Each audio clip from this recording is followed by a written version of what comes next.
कंट्या पोळ्या झाल्यात माझ्या. एवढी भाजी होईल पटकन 5-1 मिनिटात. हा झाली की तुझा डबा मात्र भरून घे. चहा झाला का? हो होतोय. साखर घातलीस त्याची? हो.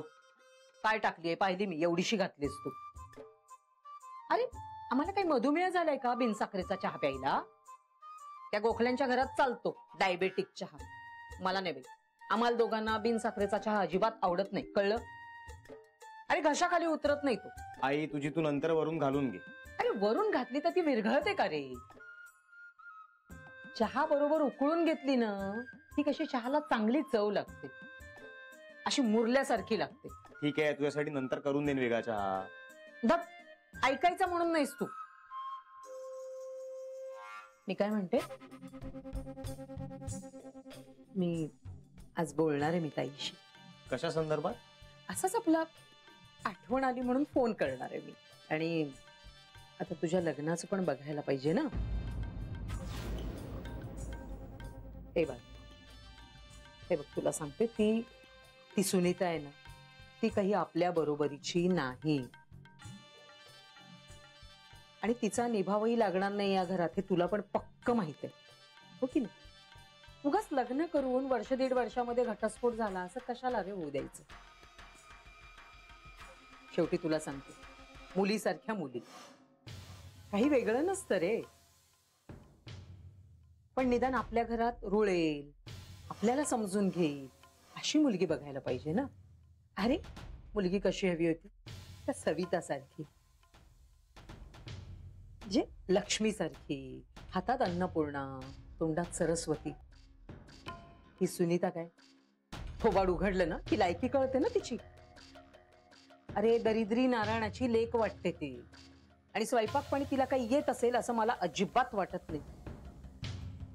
आणि ही सुनीता पाहिलीस, आगाऊपणाचा अगदी नमुना आहे. आपल्या घरात येऊन त्या गोखल्यांच्या घरात जाऊन काय केलं नाही तिने, सांग ना. कशाला पाहिजे ते नसते उद्योग? एवढं ओव्हर वागणं शोभतं का पोरीच्या जातीला? त्या मुलीशी जर लग्न केलंस ना तर आपल्याला आणि आपल्या घरादाराला पण विकून खाईल ती. आपल्याला ती मुलगी नकोच. अगदी पोचलेली मुलगी आहे ती. कशाला उगाच शोभा करून घ्यायची? झाली तेवढी पुरे नाही का? काय डोक्यात शिरतंय का नाही? नाही ना मग आता त्या काही टवळीशी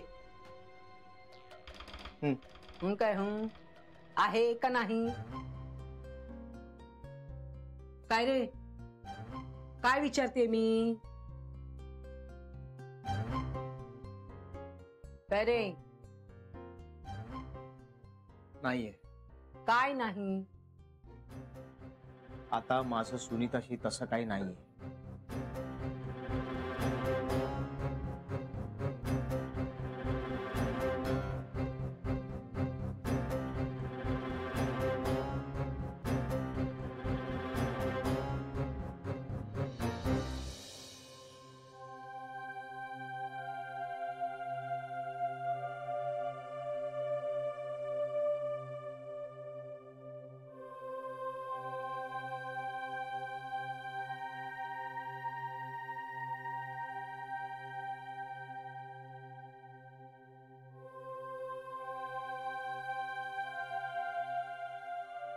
मला ना सतत भीती वाटत असते. सतत अशी भलभलती स्वप्न पडतात. माझा पाय तुझ्या पोटावर पडेल की काय, माझा हात तुझ्या पोटावर पडेल की काय. काल तर ना मला भयानक स्वप्न पडलं. मला स्वप्नात असं दिसलं की मी लोळतोय, त्यामुळे माझा धक्का तुला लागला आणि तू खालती पडून आपलं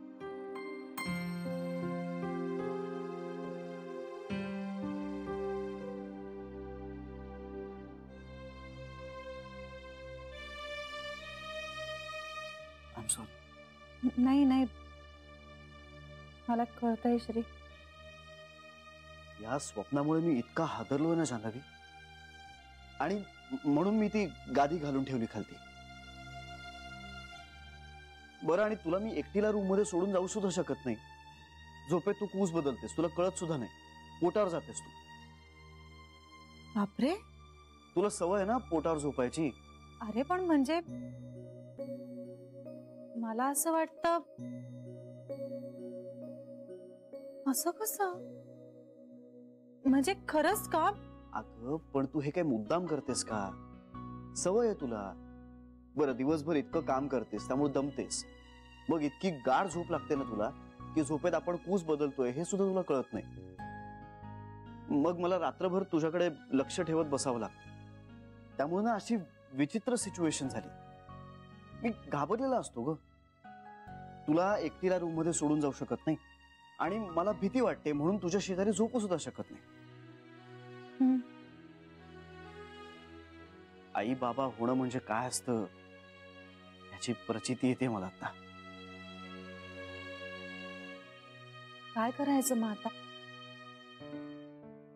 मी पहिल्यांदाच आई होते. मी पण पहिल्यांदाच बाप होतोय ना.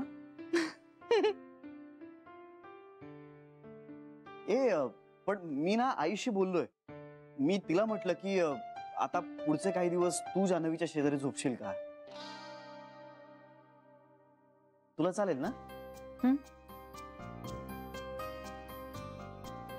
हा म्हणजे चालेल. आई म्हणाली की तुम्ही एकदा आई आजीशी बोला. मग बोलूया का आपण? हा म्हणजे मलाही तसंच वाटतंय. किती दिवस असा जागा आहेस तू? नाही नाही तुला किती रात्री असं म्हणायचंय का? हा तेच, म्हणजे केव्हापासून असा जागतोयस तू?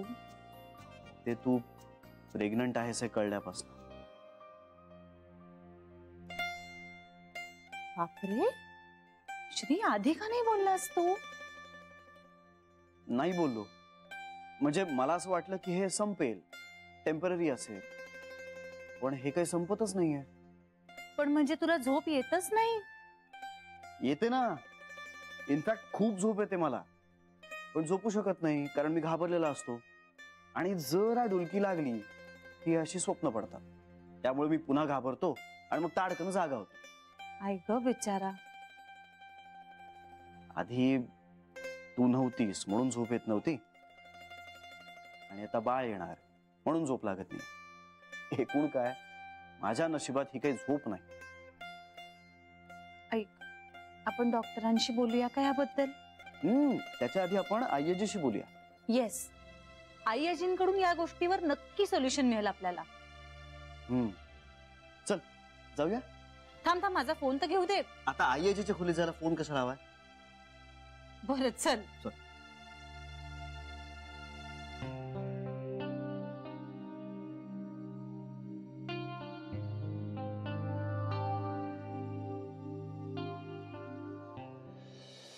हो नाही तर चिरंजीव. हो ना. काय नाही रे, काय नाही काय नाही. आम्ही आलो, आईजीशी बोलून आलो. हा दोघेही चाललाय? हो. कालचंच का? काय? चल. ए काय? काय काय कालचं काय सांगा ना. अगं उमाकांत भाऊजींचं अमृत चळायला होतं ना तेच. अगं बाई हो का? मी त्याला म्हंटल आईंशीच जाऊन बोल म्हणून. पण मला सांगा ना काय? सांगणार आहे सगळं नंतर. बेबी, राग येणं स्वाभाविक आहे, पण कंट्रोल केला पाहिजे ना. तेच करते ना आई मी. पण राग येण्याचं कारण नाही सांगितलं सजून. ते महत्वाचं नाही. रागावर मी नियंत्रण कसं ठेवू ना ते सांग. आता जान्हवी प्रेग्नंट आहे, तिच्या समोर मला अजिबात चिडायचं नाही. अजिबात चिडायचं नाही असं तुझ्याकडून होणार नाही. तो तुझा स्वभाव नाहीये. फक्त तुझ्या चिडण्यामुळे जान्हवीला त्रास होऊ नये याची खबरदारी घे. एवढंच तू करू शकतेस. आईजी. अरे, दोघ जण एकत्र या ना, या. अगं जरा बोलायचं होतं. आई मी येते. बेबी बस ना. अगं काही हरकत नाही. मला हरकत आहे. म्हणजे मला जरा काम आहे, मी जाते. आम्ही नंतर बोलीन तुझ्याशी. बेबी ते ऐका ना. नाही बाळ, मी तुझ्यावर चिडले नाहीये. मला खरंच काम आहे. चालू द्या तुमचं.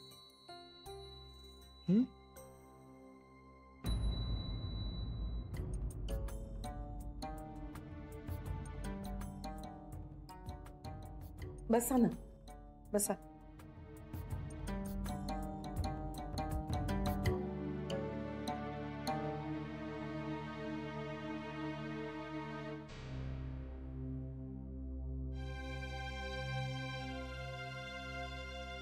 फार काळजी करण्यासारखं काही नाहीये श्री, होईल ते ठीक आपोआप. पण हिला काय झालंय काय? ते मलाही कळलेलं नाहीये. तिचा इमोशनल मेकअपच असा आहे की तिला सतत राग येतो. तो ब्रह्मदेवानच बनवलेला आहे. मी कितीही सांगितलं तुझा स्वभाव बदलला पाहिजे, तरी तो बदलायला मर्यादा आहेत याची कल्पना आहे मला. अगं पण ती अशी का निघून गेली? तिचं स्वतःवरचं काम चालू आहे. काय आहे ते कळेल मला. पण आता तरी काही काळजी करण्यासारखं आहे असं वाटत नाहीये मला. तुम्ही बोला, तुम्हाला काय बोलायचंय?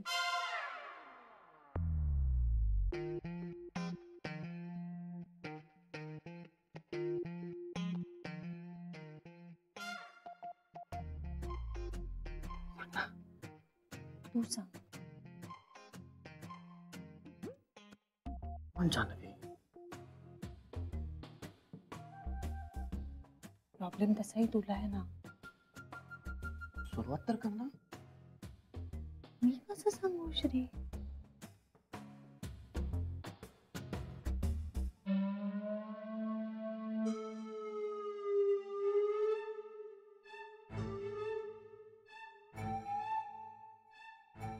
तुला झोप येत नाही का श्री हल्ली?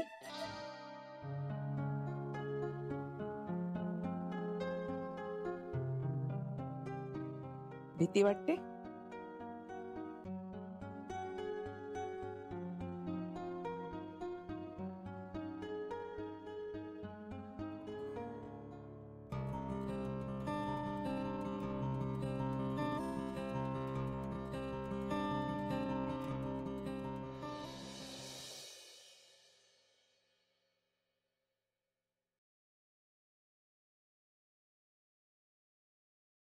आता कुठे जायलाच हवंय का बाहेर? मला थोडं चालायला हवं, नाहीतर पाय कायमचेच आखडून जातील. हो, पण आता जरा कुठे बरे होत आहेत तर मरमर कष्टाला करायला पाहिजे. काही मरमर करत नाहीये, कोपऱ्यावर जाऊन दूध घेऊन येतोय. आणि दूध आणायचं म्हणजे फार मोठी काही ओझी व्हायची नाही. तुम्ही माझं कधी ऐकणारच नाहीत का हो?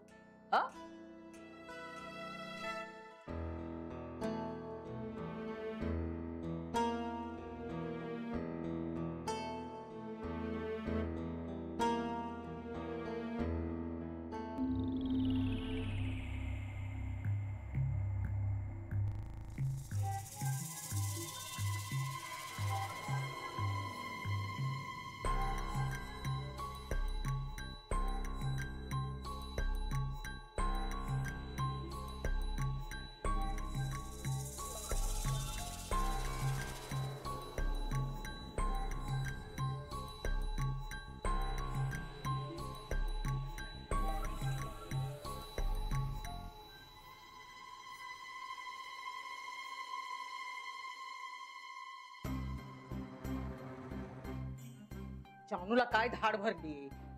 पटकन करावा ना फोन. कधी म्हणून वेळेला उपयोगी यायची नाही ही मुलगी. आज जर बाबांना केला असता ना तर लगेच अगदी दुसऱ्या सेकंदाला फोन केला असता तिने बाबांना.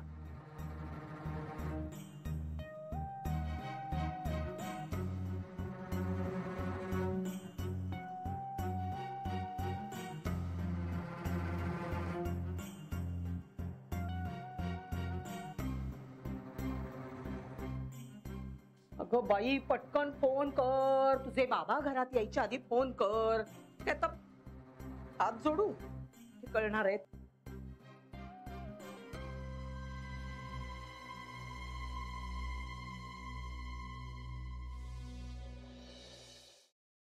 असं होतं श्री, बऱ्याच नवरा बायकोंचं होतं. अगं पण मला भीती वाटते ना. स्वाभाविकच आहे. अरे रमाकांतच्या वेळेला तुझ्या आजोबांचं असंच व्हायचं. मी रात्री जागे होऊन पाहायचे तर हे आपले भूतासारखे जागे. मी विचारायचे काय झालं तर काही सांगायचे नाही. मग दुपारी पेंगायचे. तुम्ही तरी मोकळेपणानं बोलू शकता. मला हे कोडं कांताच्या वेळेस उलगडलं. मग लाजत लाजत त्यांनी मला सांगितली त्यांच्या मनातली भीती. पण मग तुम्ही उपाय काय केलात? प्रत्यक्ष परिस्थितीपेक्षा आपल्या मनातली भीती जास्त मोठी असते. म्हणजे आपण घाबरलो ना श्री की मनातल्या मनात सगळं मोठं करतो. पण प्रत्यक्षात तसं असतंच असं नाही. अगं पण भीती वाटतेच ना याची. आणि उपाय काय त्यावर? आपलं मनच. म्हणजे आपलं मन ना मिरेकल असतं. तर बघ, आपल्याला पहाटे 4 वाजता उठायचं असेल तर आपण आपल्या मनाला सांगितलं की मला पहाटे 4 वाजता उठायचे, तर बरोबर 4 वाजता जाग येते. हो हो, असं खरंच बरेचदा होतं. म्हणजे मी तर अलार्म सुद्धा लावलेला असतो, पण मनात घोळवलेलं असलं ना की अलार्म व्हायच्या आधीच आपण जागे होतो. हो ऍक्च्युली माझं पण झालंय असं बऱ्याचदा. मुळात हे लक्षात घे श्री, तू घाबरल्यानं मनातल्या मनात हे जितकं मोठं करतोयस ना ते तितकं प्रत्यक्षात नाहीये. अगं पण लाथबीत लागली तर? तुला आहे का सवय लाथा मारण्याची? नाहीये. नाहीये, पण चुकून लागली तर? काय म्हणजे सवय की लात? सवय कशी लागेल अशी अचानक? लात. बघ, तुझ्या प्रश्नाचं उत्तर तूच देतोयस. नसलेली सवय लागेलच कशी? आणि बरोबर नेम धरून पोटावरच लात कशी बसेल? नाही पण तरी मला भीती वाटतेच ना. मग काहीतरी उपाय करायचा. तू गादी टाकून खाली झोपतोस तसा काहीतरी. त्यापेक्षा मी आईला सांगू जान्हवीची डिलिव्हरी होईपर्यंत आमच्या खोलीत झोप म्हणाव.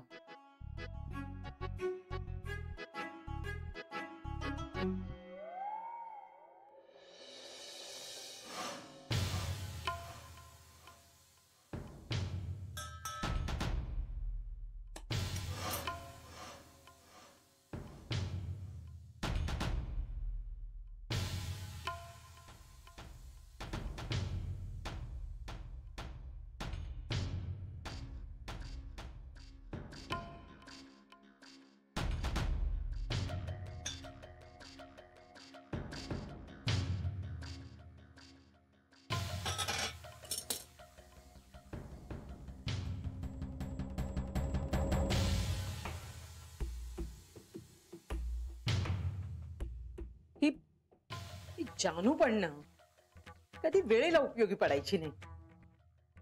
पर मी बोलले की मग माझंच तोंड दिसतं.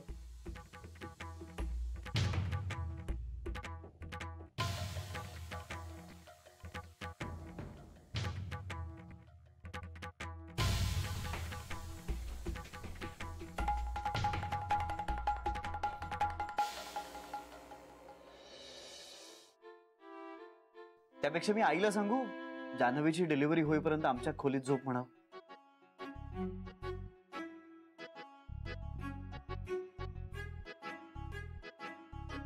मग जान्हवीला झोप लागणार नाही.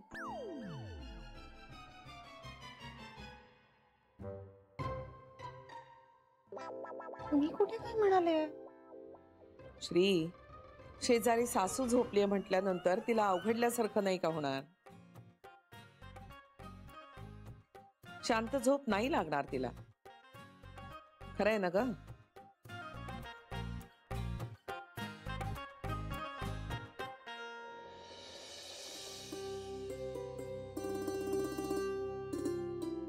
नाही, पण म्हणजे तसं काही नाही. हे बघ, तुझी पूर्ण आणि शांत झोप होणं आवश्यक आहे. हो तेही खरंच आहे.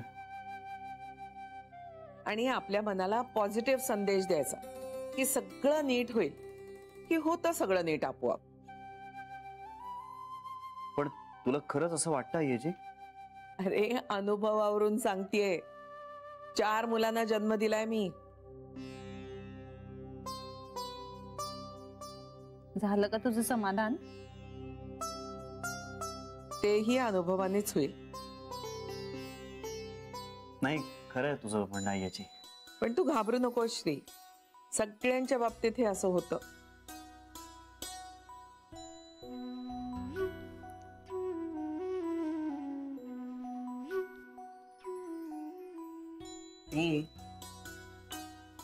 आई बाबा होणार आहात तुम्ही. आता वेगवेगळे चॅलेंजेस येणार, पण छान वाटतंय. तुम्ही माणूस म्हणून, नवरा बायको म्हणून एकत्र ग्रो होत आहे. बरं वाटतंय. असेच एकत्र राहा, अखंड जोडलेले.